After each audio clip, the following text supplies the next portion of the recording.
Today I'm going to be reading Peter Pan retold from the J.M. Barrie original, Chapter 1. Famous last words. All children grow up, all except one. Wendy learned this when she was playing in the garden one day at the age of 2. She brought her mother a flower, and Mrs. Darling hugged her and said, "Oh, why can't you stay like this forever and ever?"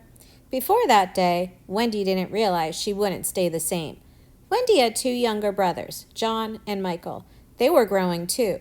Mrs. Darling stayed home with the children, while Mr. Darling went to work in stocks. His stocks didn't always work for him, however, and so the family had to scrimp and save. They still had a nanny, of course, because all other families in the neighborhood had one, and Mr. Darling cared very much about keeping up with the neighbors. But the Darlings were poor, and so their nanny was actually just a giant Newfoundland dog named Nana. Nana was an interesting nanny, to say the least. She didn't believe in all this newfangled talk about germs. Sometimes she would lovingly lick the children right after she licked her own foot. Mr. Darling was ashamed of Nana, and sometimes he was cold to her as a result.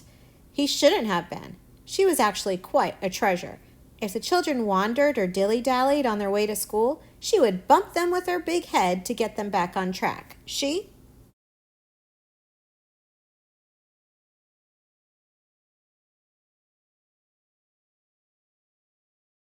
never once forgot John's soccer uniform, and she usually carried an umbrella in her mouth instead of a bone, in case of rain. And it did rain quite often in England. All in all, the Darlings were a normal, happy English family, until, that is, the arrival of a boy named Peter Pan. Mrs. Darling had never heard of Peter Pan until one day when she was tidying up her children's minds. Most good mothers do this after their children are asleep, as if minds are drawers and children's memories are underwear and socks that need to be neatly folded and put away. Oh, how Mrs. Darling would wrinkle her forehead sometimes at the sweet things she found in her children's minds, wondering where on earth they had picked them up. These things she would lay out and lovingly smooth on the bed for the children to slip on first thing in the morning. Other times, however, she found mean or ugly thoughts in her children's sleepy heads. These she would shake out and quickly hide like something pushed under her bed. Children's minds are a curious place. If someone could draw a map, it would be full of zigzag lines and squiggles. Eventually, however, all the lines and squiggles would lead to Neverland. What is Neverland, you ask? It is the magical island in the middle of every child's mind.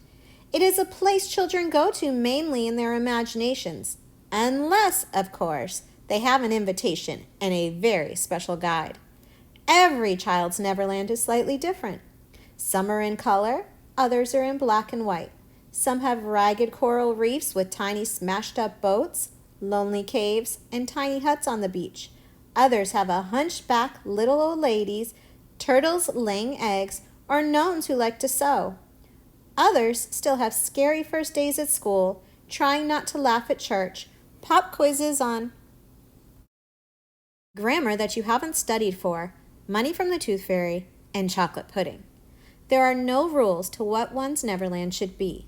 John's Neverland had a lagoon with flamingos flying over it, while Michael, who tried hard to be like his older brother, had a flamingo with lagoons flying over it. Wendy, meanwhile, had a pet wolf and a boat. The island doesn't appear on the map because it never stands still. If you can find it, Neverland is a very fun place to visit during the day when it's sunny, but in the 2 minutes before children go to bed, it becomes scary and full of shadows. That is why night lights were invented. Mrs. Darling didn't know anything about Neverland, or rather, she did, from her own childhood, but she had long since forgotten, and so was confused when she bumped into the island in her travels through her children's minds. There were other things that confused her, too.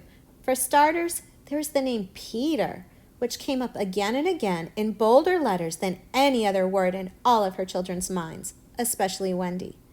"Who is this Peter?" she asked her daughter. "Is he a friend of yours?" "Well," Wendy admitted, "not always. You know I don't like you talking to strangers," Mrs. Darling said. "But he isn't a stranger, Mother. Don't you remember him? Why, I've never heard of him in my life, Mrs. Darling insisted. But as soon as she said this, she knew it was not quite true. She could not remember meeting Peter or ever knowing him. No, she was too old for that.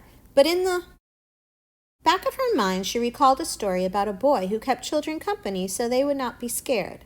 She was sure that she had believed in him when she was Wendy's age. Well, anyway, even if I did remember him, by now he would be grown up just like me, she said, and tucked Wendy in for the night. I'm worried about this Peter person, Mrs. Darling told her husband later that evening. Don't be, he said. It's probably just some nonsense put into their heads by that no-good nanny. It will all blow over. Wait and see. These are what are sometimes referred to as famous last words.